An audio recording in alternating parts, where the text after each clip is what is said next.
Hello बच्चों, let's read this question. So this question says, state true and false. Okay, whenever a force of 1 Newton acts on an area of 1 meter square, the pressure exerted is equal to 1 Pascal. Pressure exerted किसके equal होगा? 1 Pascal के equal होगा.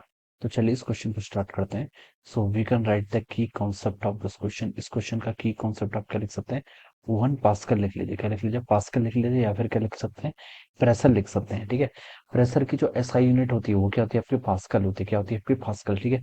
जब आपका 1 Newton का force act करता है perpendicular to an area of 1 metre square. ठीक है. ये आपका कोई एरिया है. ठीक है. This is the area. ये आपका कोई क्रॉस सेक्शन है मान लीजिए. ठीक है. इसके अगर हम परपेंडिकुलर डायरेक्शन में क्या लगाते हैं? फोर्स लगाते हैं. अगर आपका 1 न्यूटन का फोर्स एक्ट कर रहा है ये आपके क्रॉस सेक्शन पे, जिसका एरिया कितना है? 1 मीटर स्क्वायर के. सो दिस इज कॉल्ड, इसे हम क्या बोलते हैं? आपका प्रेशर.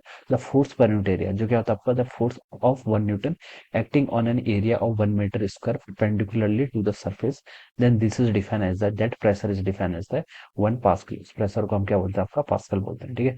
प्रेशर की यूनिट कितनी होती है आपकी? फोर्स बाई एरिया के इक्वल होती है. ठीक है. अब हम देखिए पास्कल एसआई सिस्टम में यूनिट है. फोर्स के एसआई सिस्टम में हम क्या रिप्रेजेंट करते हैं?